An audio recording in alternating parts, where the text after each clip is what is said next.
హైదరాబాద్ ఆసిఫ్ నగర్లో భారీ అగ్ని ప్రమాదం సంభవించింది. ఓ ఫర్నిచర్ షాప్లో మంటలు రేగాయి. పెద్ద ఎత్తున అగ్నికీలలు ఎగిసిపడుతున్నాయి. తమ ఇళ్లకు మంటలు వ్యాపిస్తాయని స్థానికులు భయాందోళనలు చెందుతున్నారు. 4 అంతస్తుల భవనం పూర్తిగా మంటల్లో చిక్కుకుంది.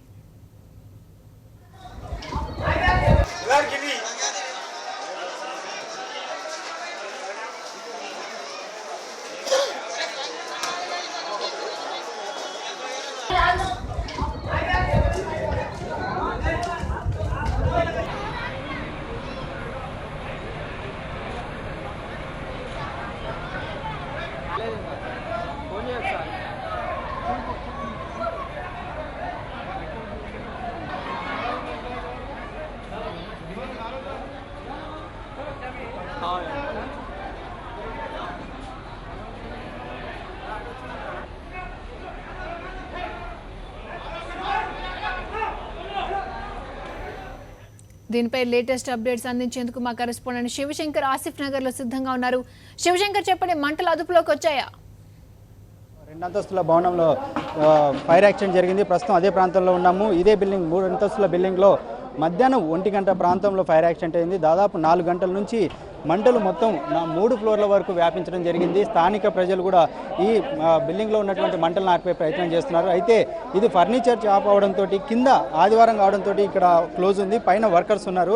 ఆ సమయంలో ఫస్ట్ ఫ్లోర్లో ఫైర్ యాక్సిడెంట్ అయినట్టుగా తెలుస్తుంది. ఇక్కడే మొత్తం ఇక్కడ ఉన్నటువంటి ఫర్నిచర్ అంటే డబుల్ కాట్ బెడ్స్, తర్వాత చాలా వరకు ఫర్నిచర్ అంతా ఉంది. మొత్తం ఫైర్ యాక్సిడెంట్లో మొత్తం ఫర్నిచర్ అంతా కాలిపోయింది. దాని మంటలు మొత్తం 2nd ఫ్లోర్ వరకు వ్యాపించాయి. ఆ సమయంలో 2వ ఫ్లోర్ వరకు మంటలు వ్యాపించాయి. ఆ సమయంలో స్థానిక ఉన్నటువంటి ప్రజలే మంటలు ఆర్పే ప్రయత్నం చేస్తున్నారు. తర్వాత ఫైర్ సిబ్బంది వచ్చి మొత్తం 2nd ఫ్లోర్ వరకు ఉన్నటువంటి మంటలంతా ఆర్పే ప్రయత్నం చేస్తున్నారు. ఇంకా మంటలు కొనసాగుతూనే ఉన్నాయి. 2nd ఫ్లోర్ వరకు మంటలు ఉన్నాయి. ప్రస్తుతం బిల్డింగ్ దగ్గర ఉన్నాము. స్థానికంగా ఉన్నటువంటి ప్రజలు కొందరు ఉన్నారు.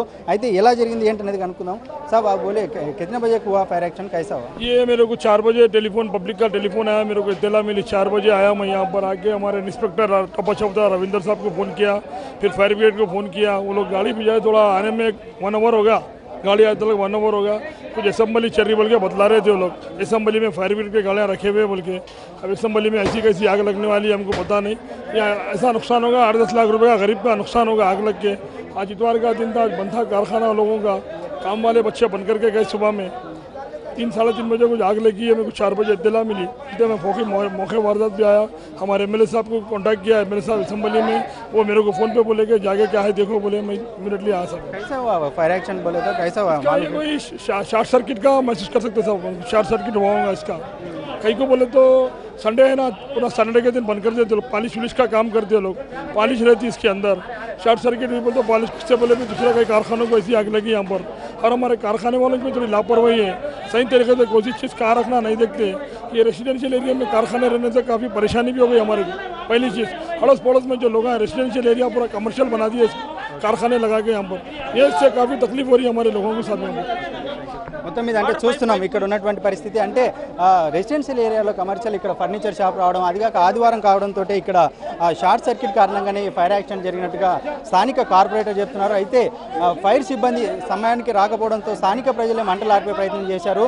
ఫైర్ సిబ్బంది లేట్ రావడం వల్లనే దాదాపు 4 గంటల పాటు మంటలు వ్యాపించాయని చెప్పి స్థానిక ప్రజలైతే వాపోతున్నారు. ఇప్పటికీ దాదాపు 4 గంటల పాటు కొనసాగిన తర్వాత ప్రస్తుతానికి మంటలు అదుపులోకి రాగలిగాయి. ఇంకా మంటలు 2nd ఫ్లోర్లో ఉన్నాయి. వాటిని కూడా తగ్గించే ప్రయత్నంలో భాగంగానే ఇంకా ఫైర్ సిబ్బంది చర్యలు చేపడుతున్నారు. ప్రస్తుతం 2వ ఫ్లోర్ వరకు ఉన్నటువంటి మంటలను ఆర్పేందుకు తీవ్ర కసరత్తులు అయితే చేస్తున్నారు. మొత్తం మీద ఇటువంటి ఫైర్ యాక్సిడెంట్ జరిగినప్పుడు, ఇంత చిన్న చిన్న గల్లీలలో ఇట్లా ఫైర్ యాక్సిడెంట్ జరిగినప్పుడు మాత్రం వాటిని అదుపు చేయడం చాలా కష్టతరమైన పని అని చెప్పి స్థానిక ప్రజలైతే వాపోతున్నారు. ఖచ్చితంగా ఇటు రెసిడెన్షియల్ ఏరియాలలో ఇటువంటి ఫర్నిచర్ షాప్స్, ఏదైనా కమర్షియల్ షాప్స్ ఉన్నప్పుడు చాలా జాగ్రత్త తీసుకోవాలి. స్థానికంగా కూడా దగ్గరలోనే ఫైర్ సిబ్బంది సంబంధించినటువంటి ఒకటి ఏర్పాటు చేయాలని చెప్పి స్థానిక ప్రజలైతే వాపోతున్నారు. కెమెరామెన్ రవితో కలిసి శంకర్, సాక్షి టీవీ, హైదరాబాద్.